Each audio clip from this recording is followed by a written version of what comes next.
What's up, everyone? How's it going? Welcome back to another Creative Maxon. My name's Elly, and I'm joined today with an amazing master trainer, Dustin Valkema. Hey, Hi, Dustin. everyone. It's so good to be back. It's I been a know we while. were literally just chatting, saying it's been ages since we've been on a stream together. Yeah. That's good. It's good. Also, hey to everyone in the chat. Hey to Tassine, Daniel, Sharon, and PS. Nice to see you. Nice to see you all. Also, just a quick kind of thing. It's been a while since I've been on a live stream, just as I was saying to Dustin. And I'm also doing like the housekeeping and the kind of producing side of things. So if things go wrong, just roll with it. That's the plan today. So let me quickly share my screen. And yeah, we have this lovely landing page. So it's been so long. This is a new page that I've not seen yet, but let me throw that in the chat. So this is everything that you need. So normally when we do housekeeping, we share a bunch of links for like the Maxon events. So you can see all the streams and the live events that we have going on. You can check out our YouTube channel for all of the recordings to everything, as well as grab yourselves a free t-shirt and check out Symmetry. And so this is a great landing page. I've just linked that in the chat for you all. And you can even ask us a question. So we also do a live stream where we do an Ask the Trainer. And so we check out all of these questions that you send in and we try and answer them live. So yeah, feel free to click that link and add a question or check out some of these pages.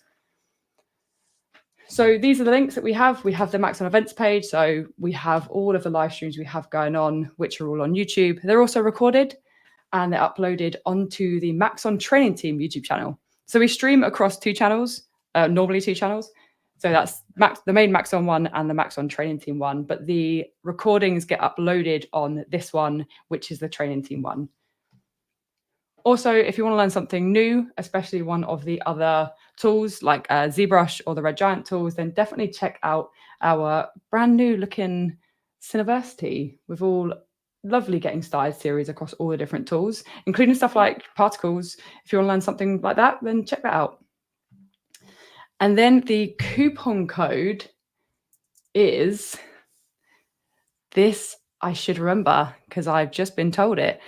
It is C4D Sweet Treats.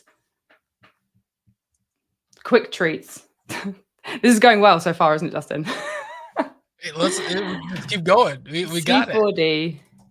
We'll get there eventually. I can't type. Quick treats. This is what happens when my brain has to multitask, people.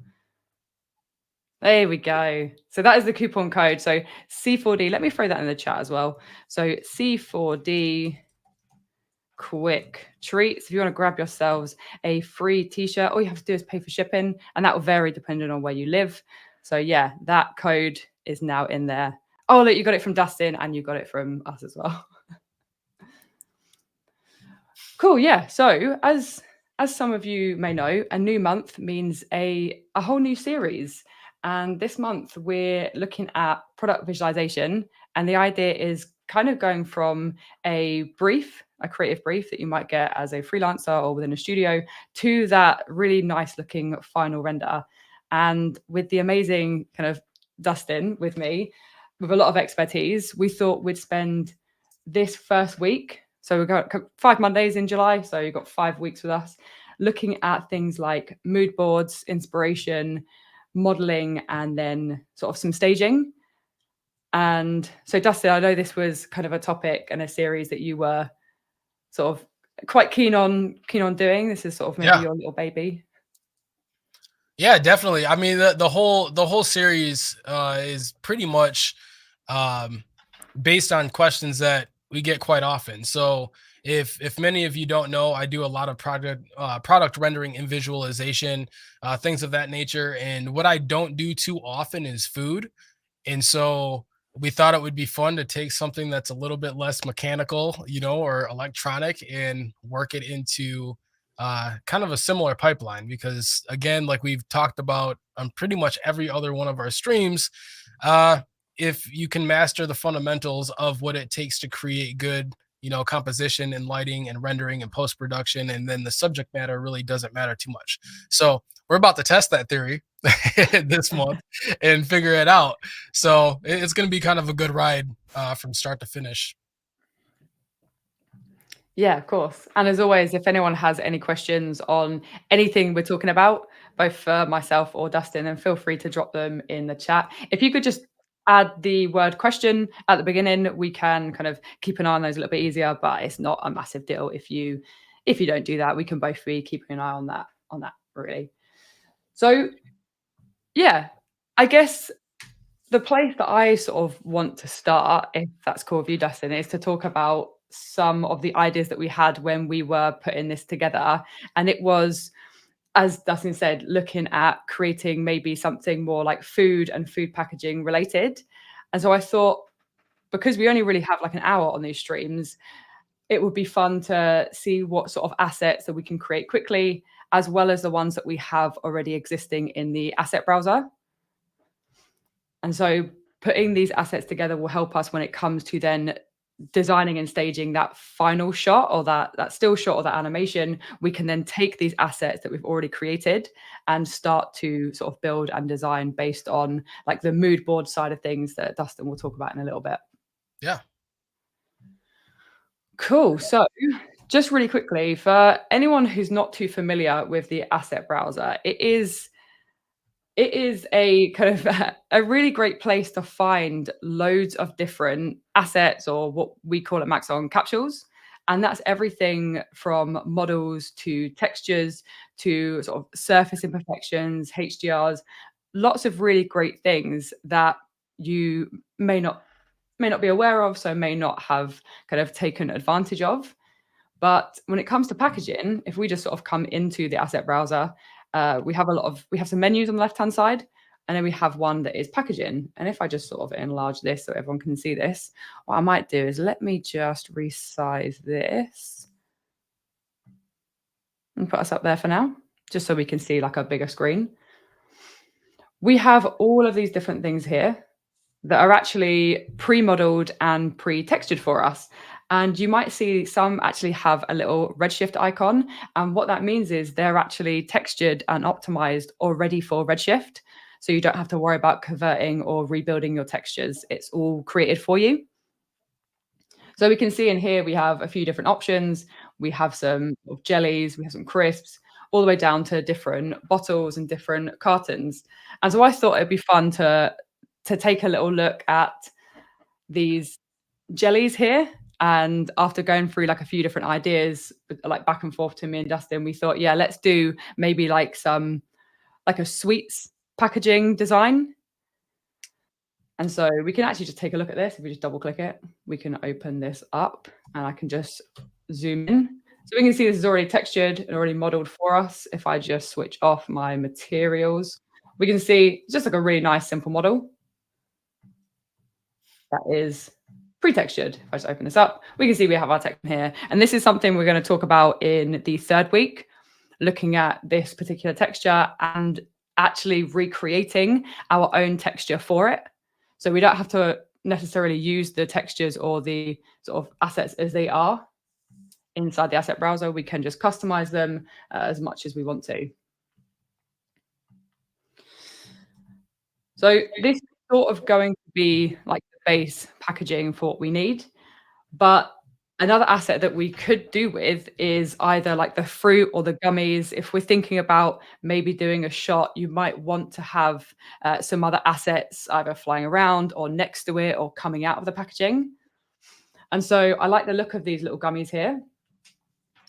And I thought it would be fun to maybe recreate those or create those as an asset that we could then use when it comes to looking at the composition or the scene staging. And we can create this quite easily. So what I'm going to do is I'm actually going to model it with the packaging in the same scene. And this is going to give me the right scaling for the suite, because I don't want to model it really big and then have to worry about kind of shrinking it down. I'd rather model it with this same sort of asset in the same scene. So what we can do to create this little model here, it's actually going to be really easy. It's just going to be taking a few primitive shapes, a taper deformer, and then a cloner. And then if anyone's seen any of my streams, everyone knows that I use the volume builder and the volume mesher, because it's just, I'm not the best modeler, but it's a really great quick way where we can do this. Then we can remesh everything down and then that asset will be ready to use for anything. It just works. It just works. That's why it just works. I do the same thing all the time.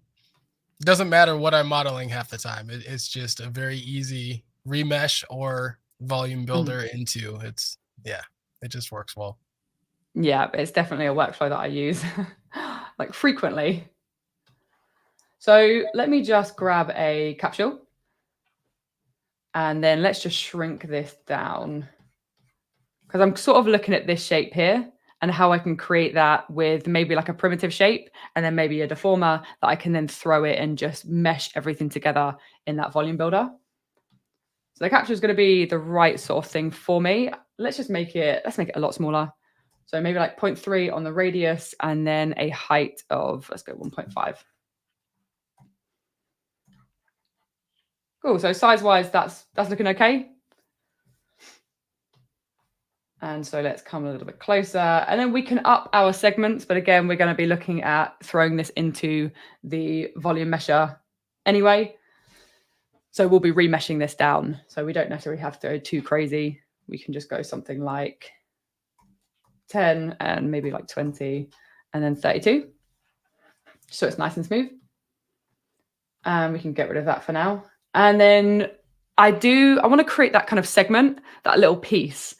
And so we know that sort of like it's big at the top and it kind of tapers down into the base. And so really easily we can just take our deformers. And so this is just kind of you understanding how we can then create these really simple shapes to then create this gummy.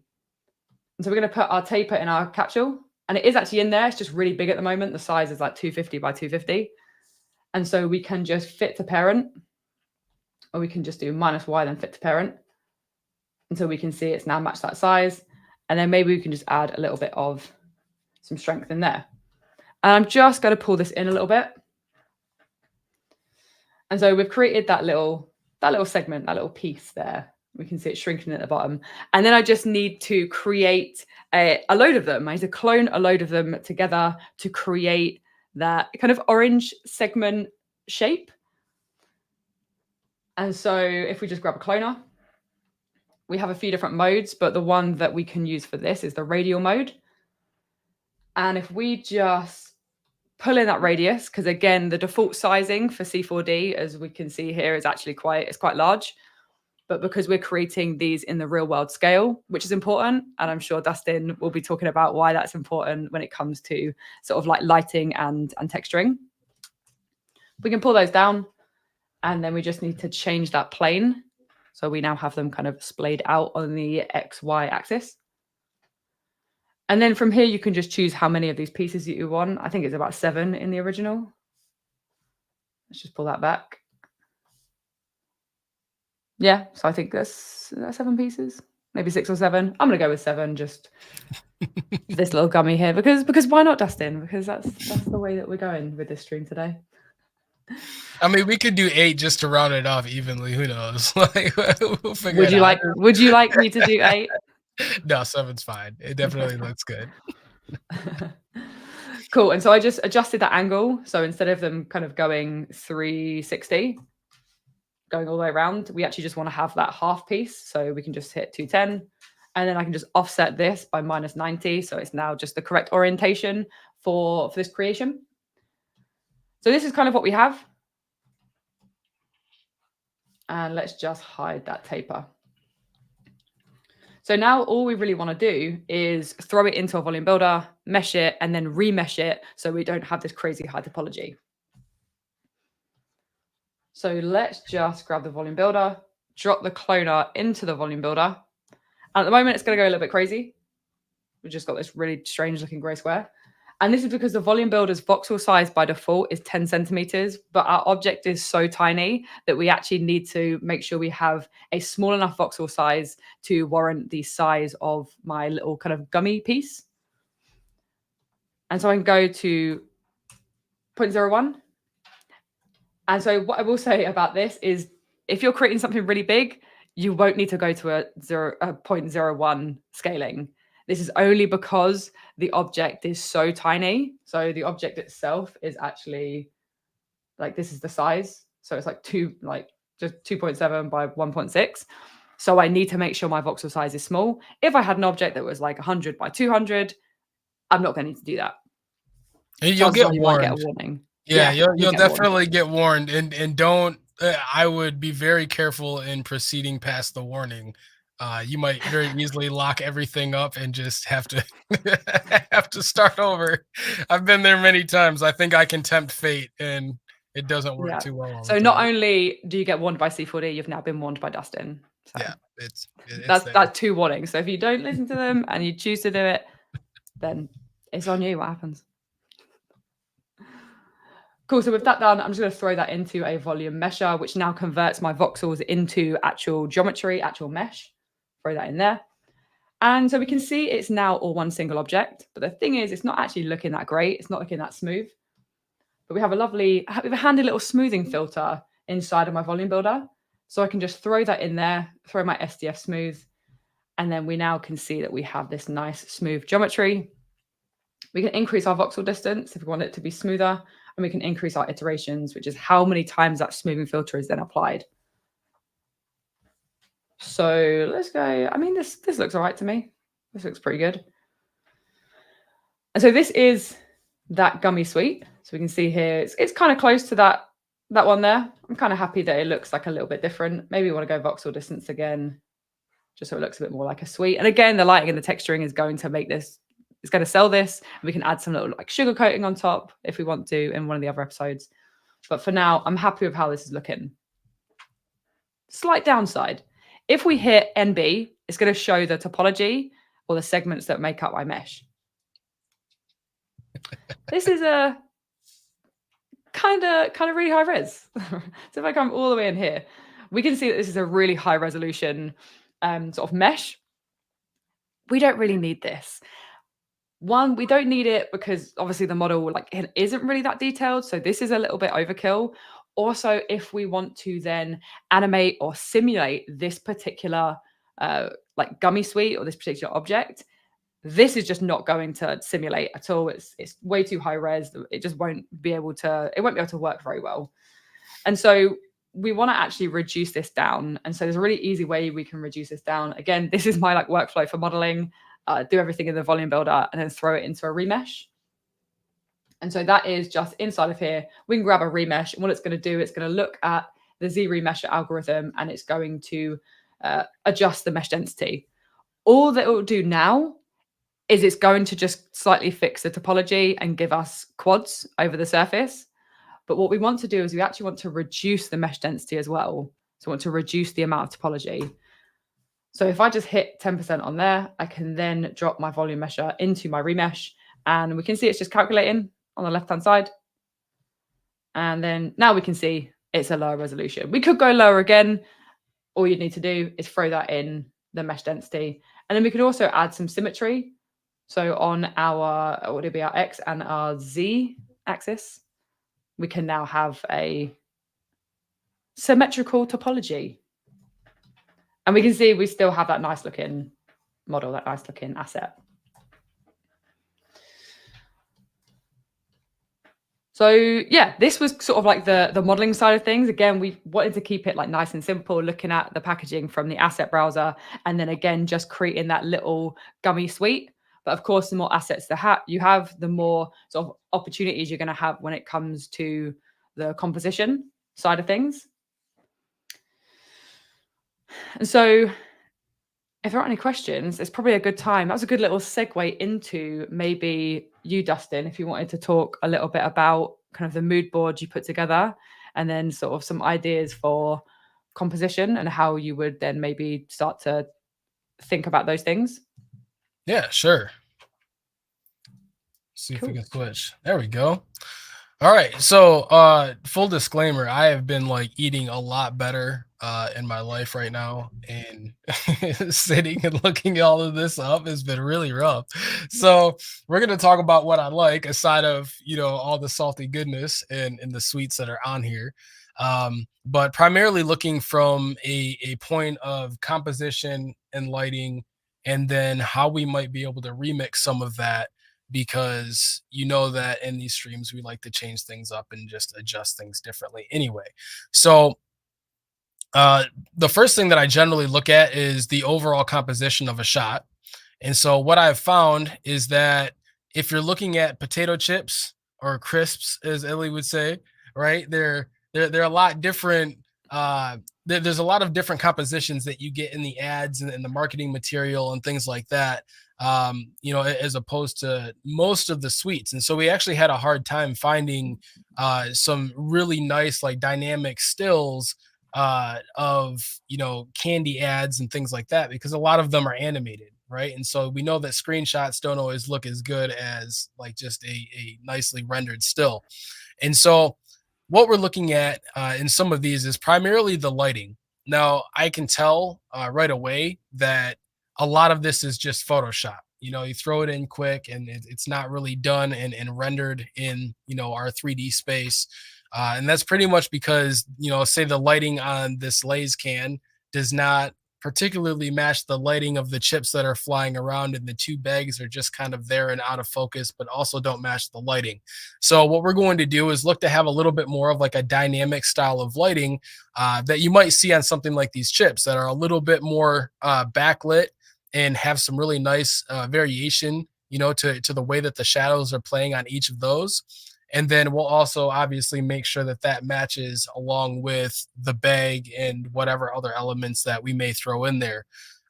The other thing that we may talk about quite a bit, and I'm not sure yet because we haven't gotten there, and I'll probably remix on the day.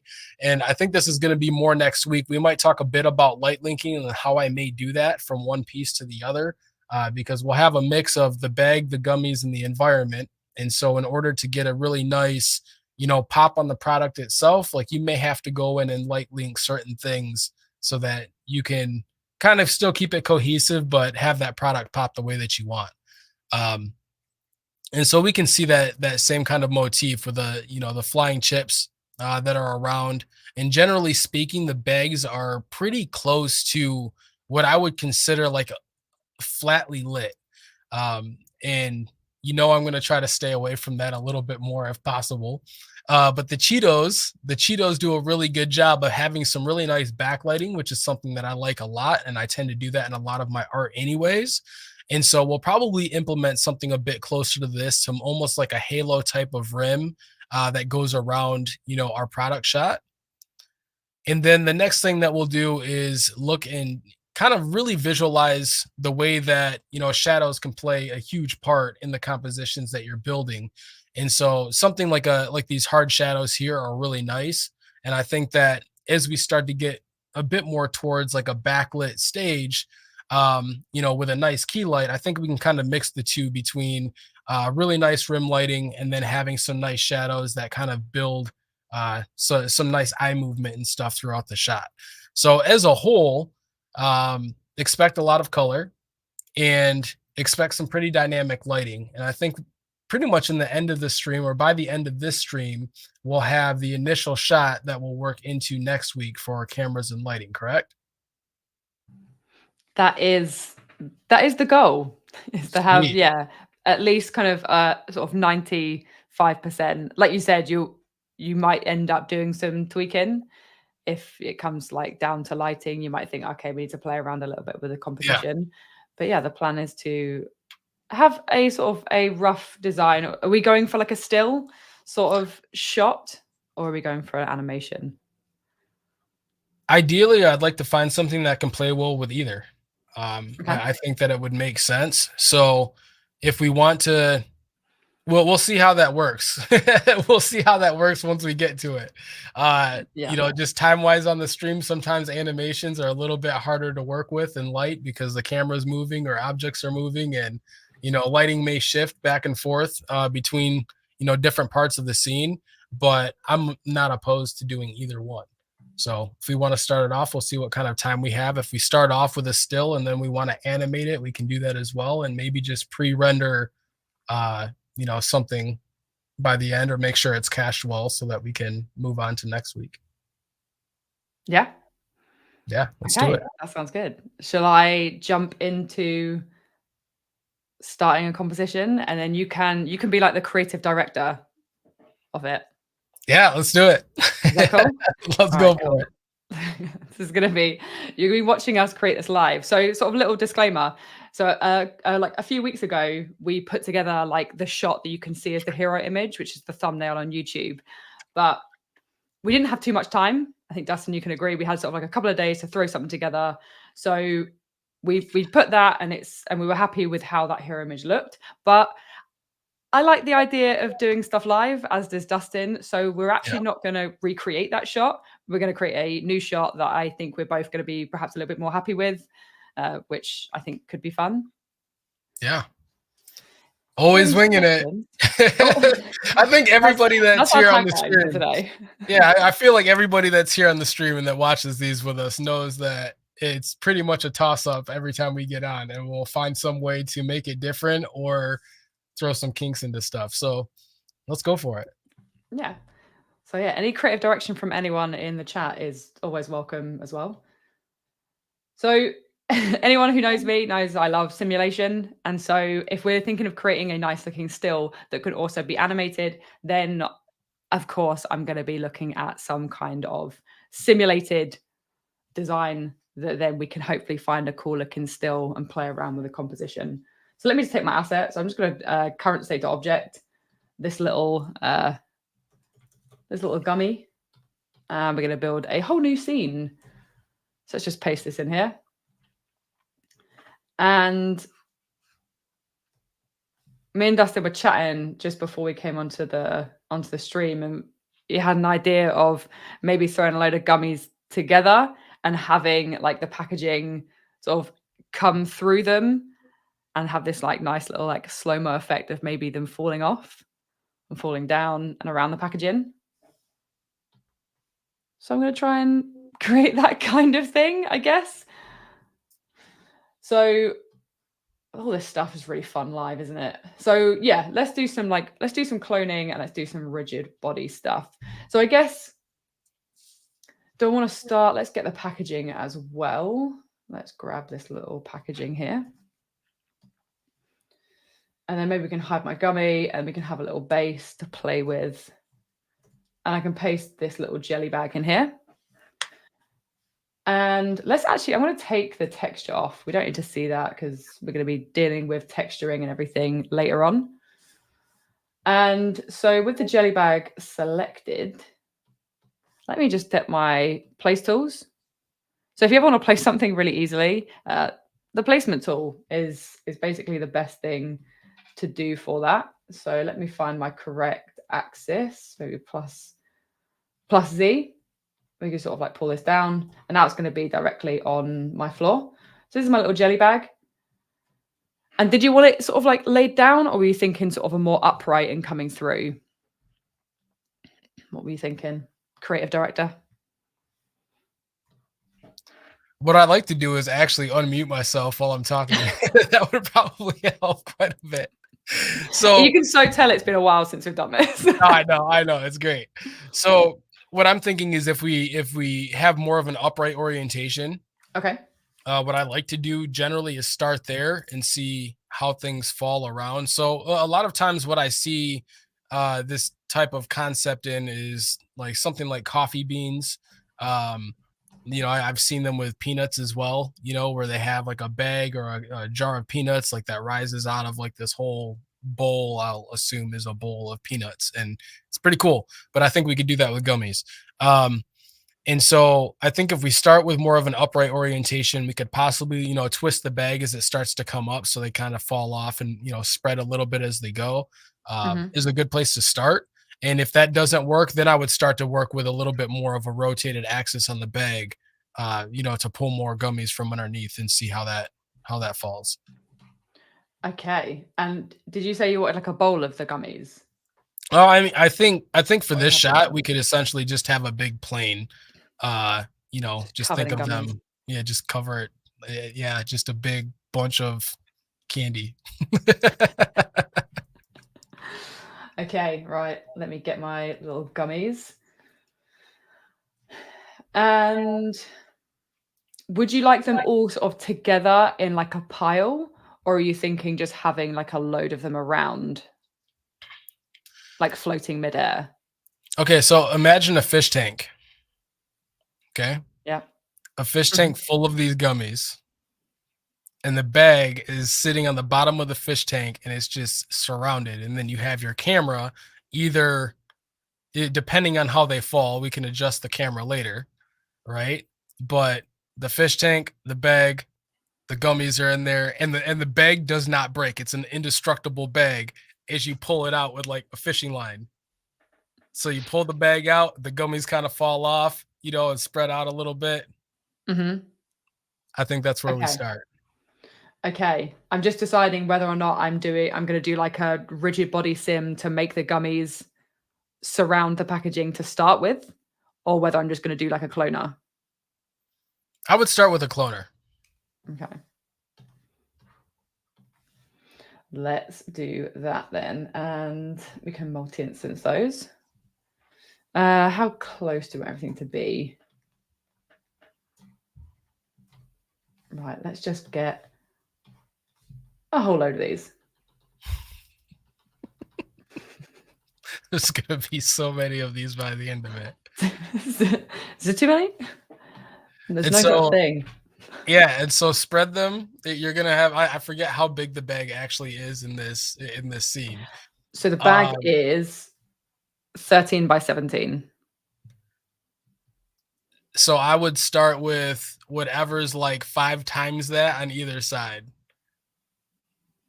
5 times that on either side. So I what I would do is like do almost like 2 feet by 3 feet.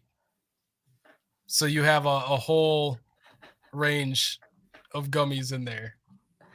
Okay, so you've done feet. I don't do feet. See, and you do just spread them centimeters. I out. don't do centimeters. So we're gonna figure this out. It's gonna be. This is fun. So yeah, let's start off there, and if we need to make it and expand it wider, we can. Yeah. And so then we'll go. You could probably do something a bit more, compressed in the y-axis. Okay. Oh. And then once you Something throw like that. and then once you throw the random effector on it, you'll get Yeah. a little bit of that variation. And so kind of what I'm visualizing is that you look from the top and it just looks like there's a bunch of gummies and you don't really see the bag. Ah, okay, I'm with you. So we want them sort of pulled in a little bit more. Yep. Okay, I'm with you. And so then the bag just gets, brought up completely through the whole range of gummies that are there. Okay. Or we could intersect them and just watch them explode all over the place. That's fun too. Yeah, so I'm going to probably do a yeah, I'm wondering, so gonna be surrounded. Should I do a push apart? And then You could create a rough, I would do a push apart. yeah, I'll create like a rough sort of size for this. Right, so let me push these apart. Of course, they're going to be absolutely flung into the abyss. That's cool. Maybe we go 0.5.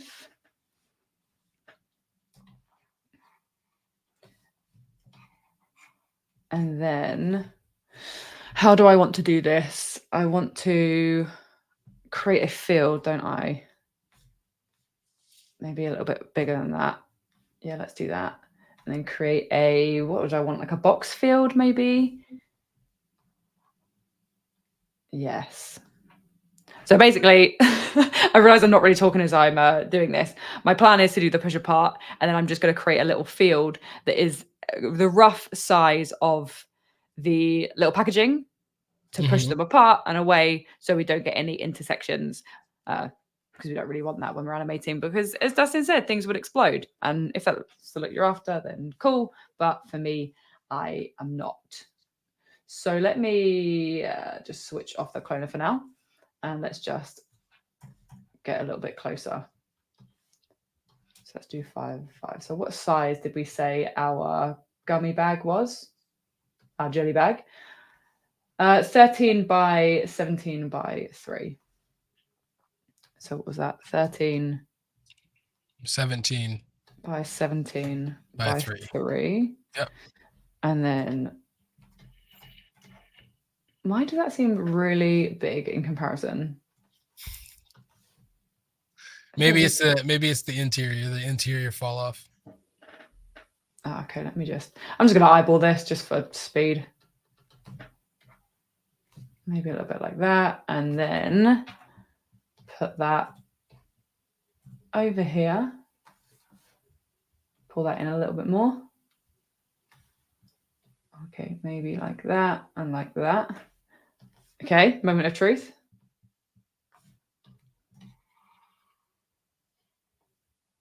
Yeah, I think we're okay. Okay, so is this kind of what you had in mind? I think it's a good start. It's not too bad, is it? So one of the easier ways I think, and it depends on how my machine decides to respond on any average day, is kind of having like the way that I would think about this is having like a thin, kind of a thin rectangle that has a bunch of the gummies in them. The bag is completely underneath that rectangle. So it's the bag itself isn't intersecting the gummies. And when we simulate, like we could even have like a ground plane, right? You have the ground plane as a collider. And so you would have the gummies kind of fall onto the ground plane, but the bag would actually be raised up from underneath the ground plane and then collide and interact with the gummies that are up there. Does that make sense? I think so. So I'm going to create a rectangle or a cube that covers the packaging. That covers the where's my sticky product notes? packaging. Okay, so my sticky notes. I like this. This is like the most random way to do this, but it'll work well. So you have a bag, right? Sticky notes, and you have your cloner object. And so the bag is down here. And so maybe that cloner is already sitting on a plane, which you can't really get to my desk. Like it wouldn't make sense. But imagine this sitting on a collider plane, and then the bag gets raised up through the gummies. And that's where they get the interaction. So then we don't have to worry about the explosions or any crazy things that happen with a field going through it. Okay, so we're thinking gummy bag goes down. Yeah. Okay, and so we don't need to worry about this. And we just want to kind of... Okay, I think I'm with you.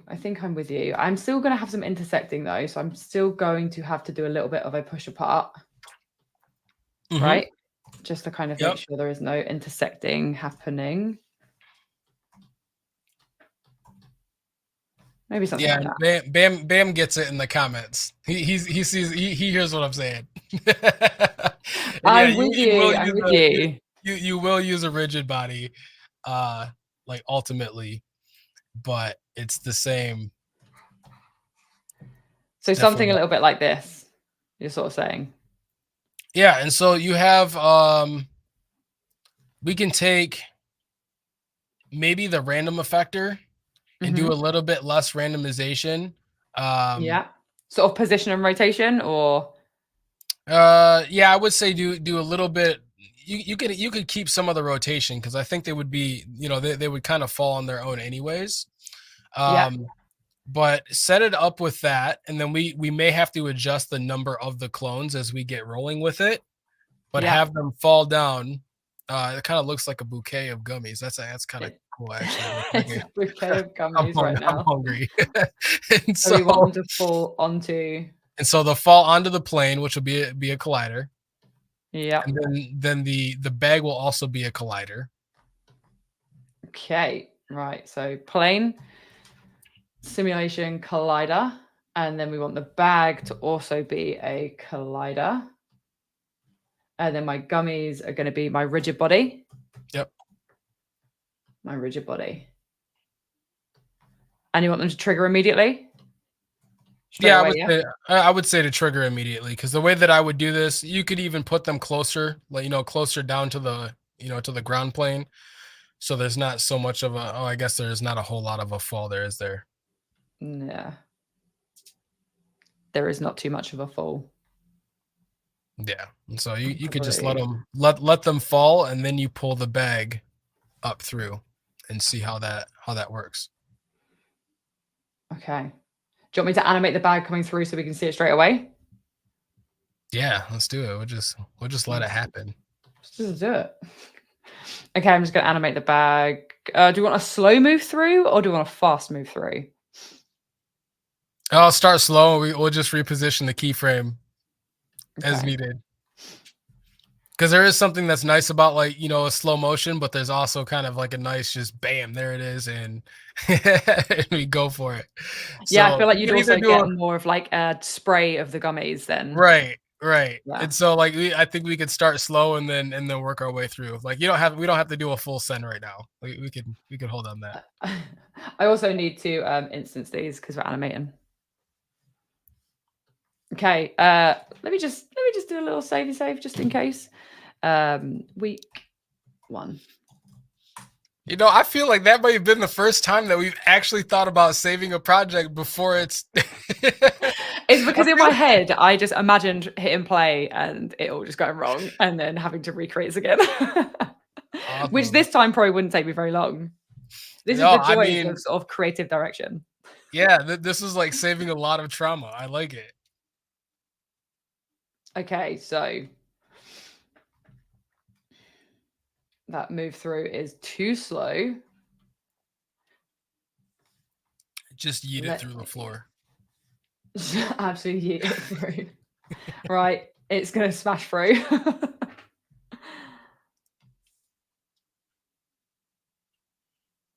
Oh, it's not a huge fan of that.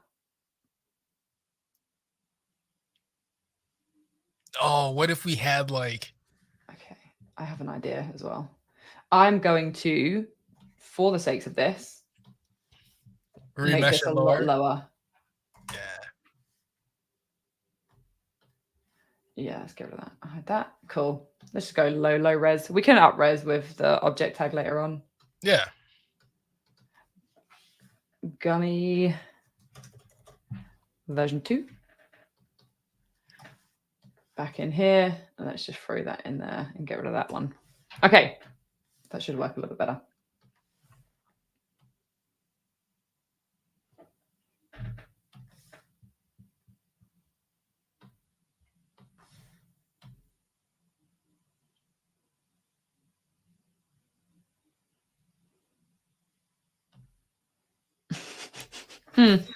Okay. Okay, so we'll probably... I think we could adjust probably to have a little bit more friction in the collisions. And I don't know where we'll see where the bounce is at. So we have no bounce, but we also have no friction, and we have a really high thickness. Also, let me just come into my project settings and reduce my scene scale because everything's pretty tiny, isn't it? Yeah. Yeah. So maybe go to like 5 centimeters.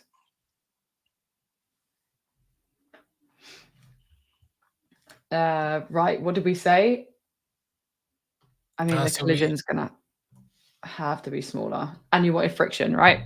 Yeah, and then we can add friction so the gummies don't like completely spread all on the floor, and which I don't necessarily think is bad, because if we're rendering something at you know, like this, my camera would actually be a bit lower and more make like the bag of gummies like a hero, you know, so the camera angle would be a little bit lower, so we wouldn't catch all of that craziness.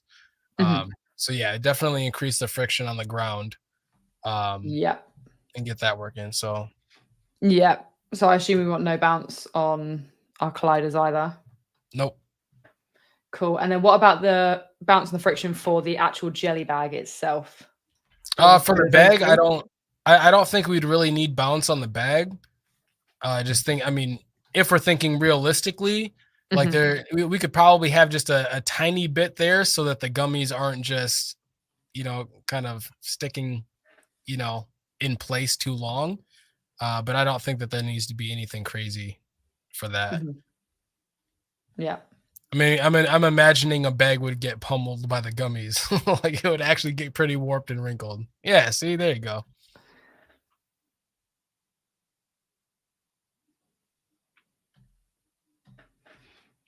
Is that the sort of thing we're... Yeah. So the question here is, what does a camera angle look like? And we're going to explore this a bit more, next week, obviously. But if we're looking at maybe create a new Redshift camera, and we may want to change the orientation. I know that I like a 16:9 orientation, but imagine this is going to be like a print ad, or even we could even go to like a 1-to-1 ratio for something that, like Instagram, Facebook based. Yeah. And so let's change the resolution first so that we can at least get a clear scope of that. So we'll just do like the 1280 by 1280 or whatever we want, for that. Yeah. And then we'll do for the camera, it should already come in at a 35 millimeter. Let's try like a 50 millimeter lens on the camera object. Yeah, and then we can zoom in and just a little bit lower of a camera and kind of shoot up, when the bag finally comes through. So we may just want to play that real quick and see what it looks like as the bag pops in. And so, yeah, I can't see where. Let's see if I can make this bigger, if I can see it. Nope. So I'm looking, I was trying to watch the timeline, but our faces are all down at the bottom of the screen here. So, oh no, I can switch us. Let me move us to, I mean, I can hide us completely. Let me hide us completely just for now. There we go. Okay. So let's play. And I'm thinking it's going to be right around probably, it's about the 10-second mark. Yeah. I would say 8 to 10 seconds there is where we'll want to do the pause, and then kind of we can work with the camera a little bit. And I know it's not the final camera, but it'll give a good idea for the base of the way that will work. So okay, so when you say the pause, this is sort of where you want the bag to be, right?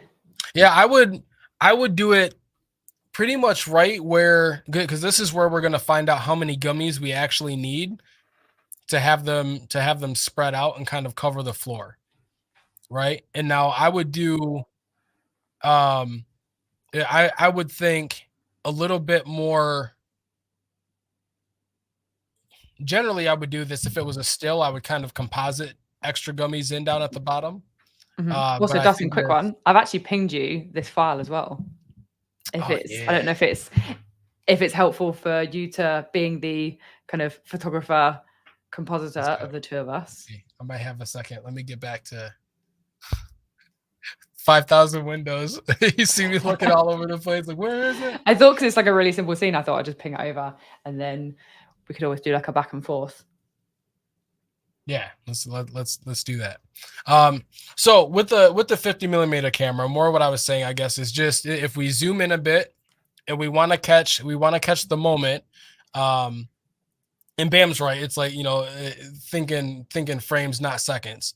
But it's definitely like right where the bag comes outside of the rest of the gummies. You know what I mean? Like once the bag is fully visible. So I'm thinking it's going to be around frame 8 with the simulation running. It might actually be like a frame 6 even. So that's frame 6. Let's go to 8. Right about there. Yeah, so right in that range. And so this will help. Second. Yeah, so this will help kind of start to frame the bag, and then zoom your camera in a little bit. Yeah, keep going. And now rotate, bring the camera a bit more down towards the floor. There you go. And so this is where I would kind of start, and now we can actually work with the rotation of the bag itself to have some of that rotation to kind of push those gummies off a little bit differently. Okay. Let's do that. Yeah, see, you don't need me to share my screen with this. We got it. It's too much pressure for me, Dustin. You know it is. Hasn't been that long. Right, so a little bit of this is where I'm going to be testing myself. this kind of rotation, right? What are we going to? Let me see. So we kind of, am I just guessing this, or Yeah, do we yeah, have, like, an idea? it's totally just a guessing Just game. sort of winging. Okay. Yeah, totally be a guessing game. Okay. All that you know is that for sure you kind of want the bag to start at least, maybe you could have it facing at the end frame. You have it facing a little bit, off to the left, so that we can hit a key light across the letters with like the reflections that we'll have on the bag. But the rest of the rotation that comes with that is just sort of whatever it is to It's make just whatever it is. scene Yeah. work. Yeah. Okay. I'm just gonna see what this looks like for now.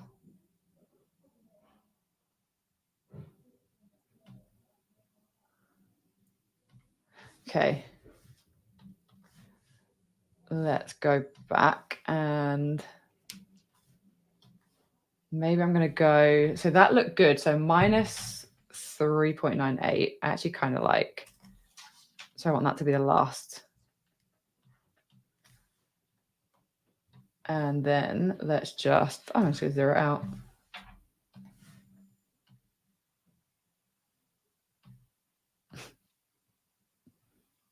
No movement at all.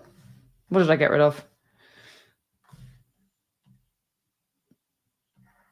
I got rid of my, how did I get rid of that? I deleted the wrong keyframe, didn't I?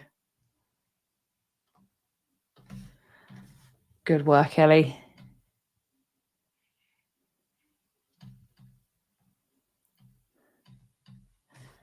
My keyframes are being a little bit strange.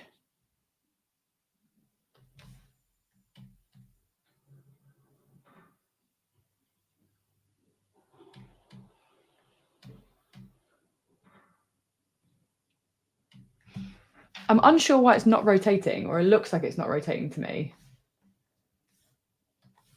Okay, which let's see. Let me just come up here.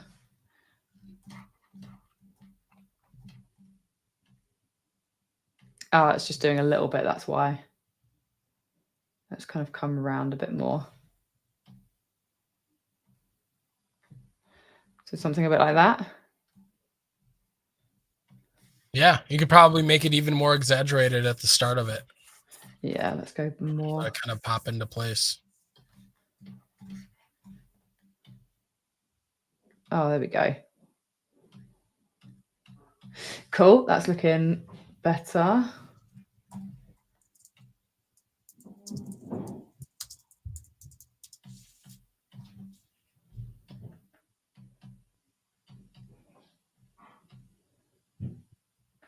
Okay, yeah, I think that's looking better. Yeah.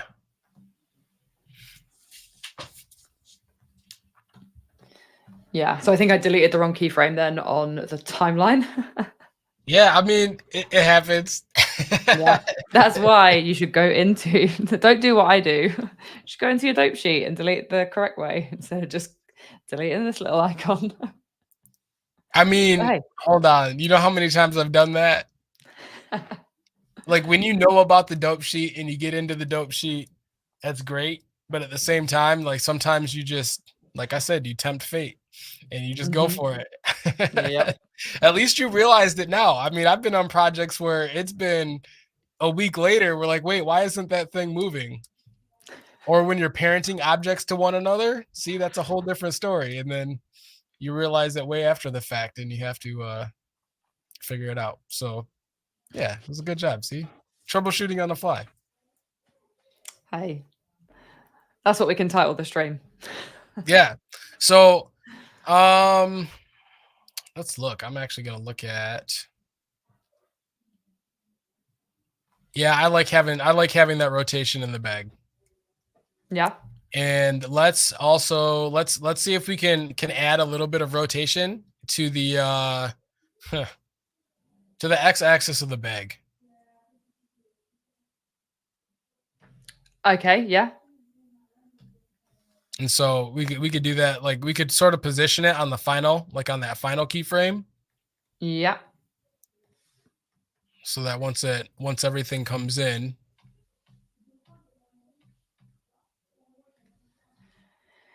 Yeah, there we go. And so we can rotate So what we're it. thinking, roughly sort of like there.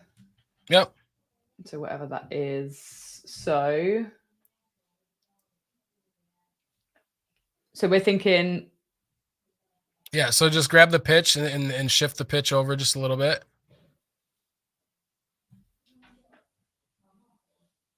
And we'll go backwards. Yep, slightly like that. And then we'll grab, and then we can grab the banking, and you can move the banking and have it slightly tilted, kind of where the top's going more to the left side.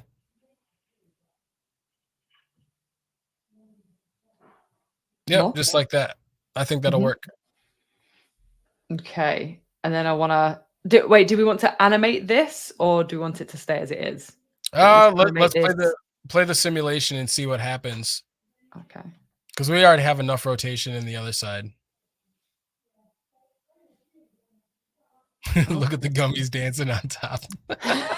I think maybe it's because I worried about keyframing them. And so let me just rotation on that and that, just to get rid of those.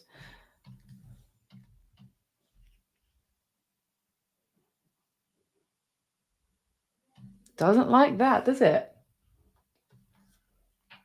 We might actually need just a little bit of bounciness. You might actually have to do it just just so that they don't stick. Because we do have the friction up so that they're not bouncing, you know, or sliding at a huge rate. But oh, we got rid of a couple of them. We got rid of a few. I wonder if I can kind of maybe play around with my settings and see if I can get rid of that.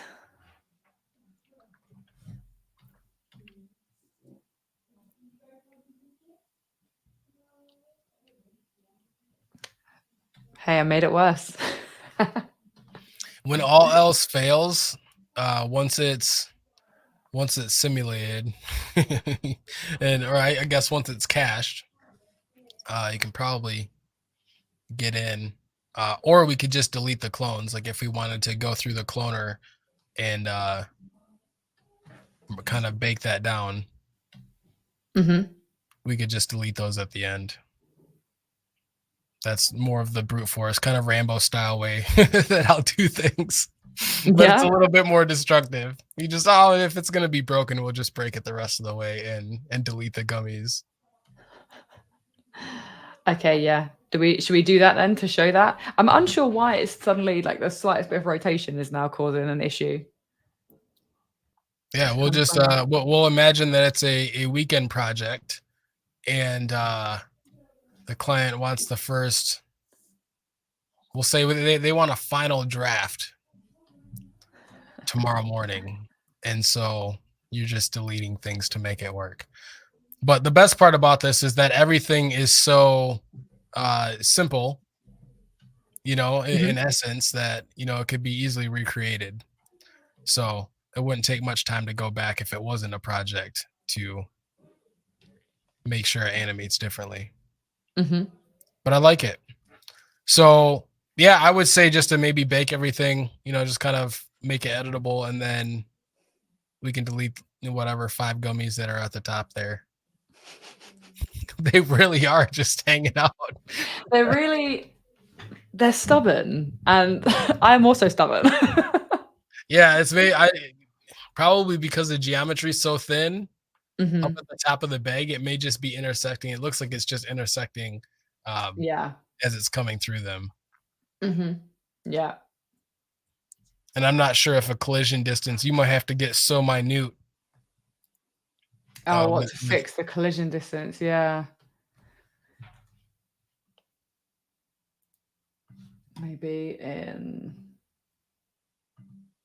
I wonder if this will make a difference.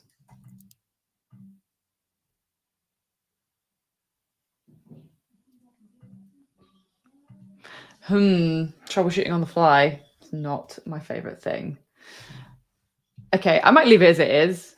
only because I know we're kind of like nearly out of time, but maybe I will play around more with this ready for the next one. And then figure out what it is. So, Yeah, so I'm saying about the collision thickness of the bag. Yeah, that's what I was just about to bring that up. I don't. Yeah, but we don't have a. We don't have. Yeah, because it's a collider. It doesn't have collision thickness. Maybe I'll see if I can. I think this will be too high, but.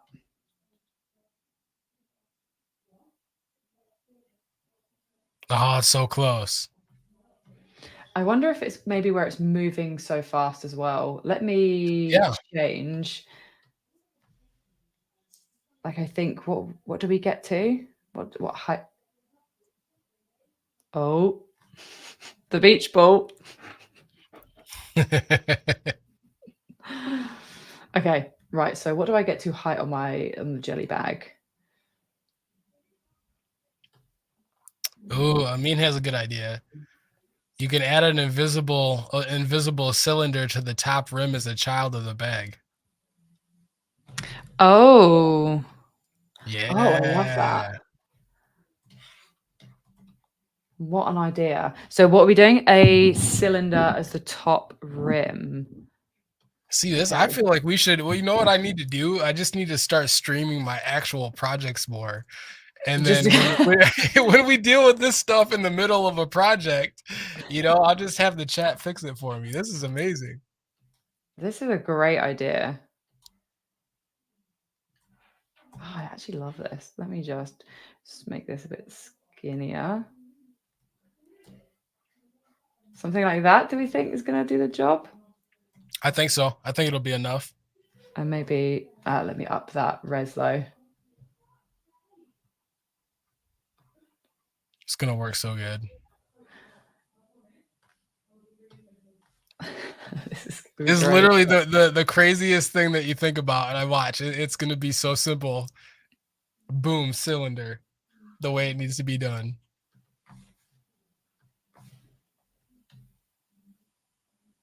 Oh. Oh, there's still the one. This guy, yeah, he deserves to be there. Make the cylinder bigger. Make it bigger. So I was thinking about what is it, the mesh deformer? And having like a box or something. Instead so that would be my normal go-to. Would be to just simulate the box coming through. To be fair, that's what we could do. Because why we didn't start that way, I have no idea. But my brain was like, oh, normally you would just put it in a mesh deformer and use a dummy proxy. The joys of doing everything live. Yeah, it's great. It's fine. Everything's fine. I've resorted to just like changing the random. Oh, we now have two. But those are the homie gummies. Like they're just chilling up there. Mm. Like I can. Those are like the last two of the bag that you don't eat, and they're just hanging out. Oh wow, we got 5 now. Let's go a little bigger. Yeah, a little bit bigger. There we go. See, I don't know how big. How big? Too big. I would say like 3 centimeters. Oh man. Oh, so they're getting stuck underneath it? Yeah, they're kind of.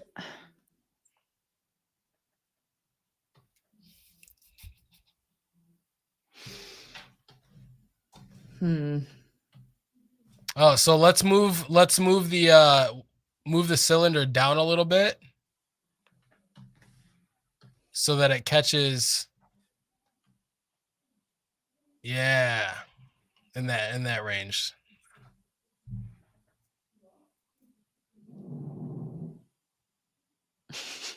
All right, I digress. I give up.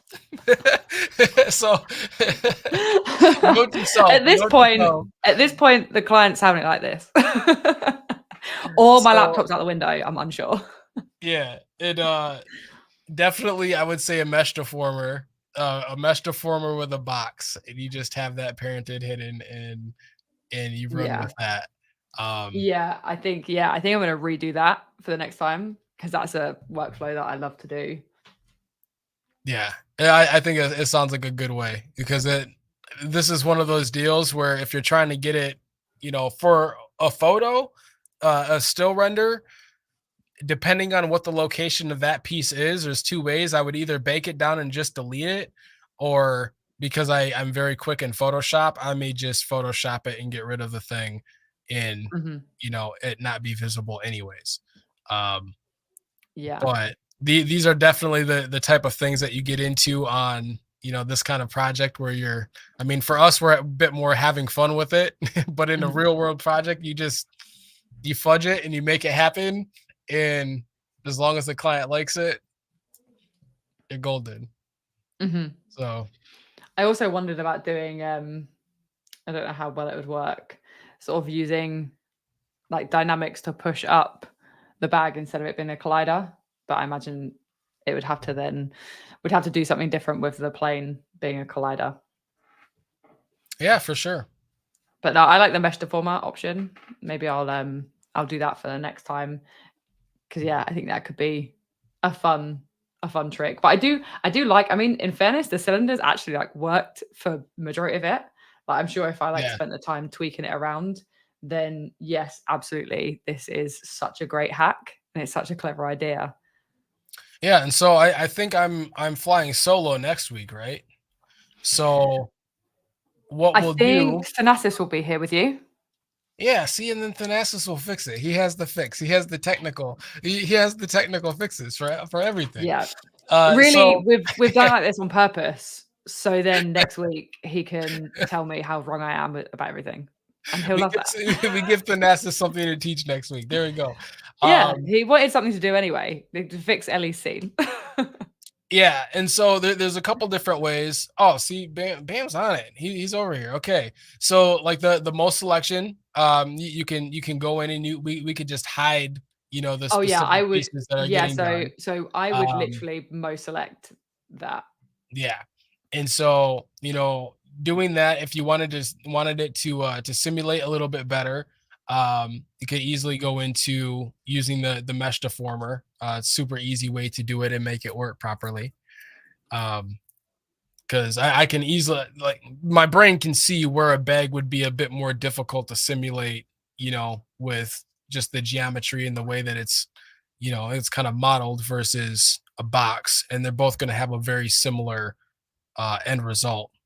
So unless we're doing it, like a super slow motion and everything has to be pretty, but you can hide a lot in motion if you're doing it at somewhat of a regular speed.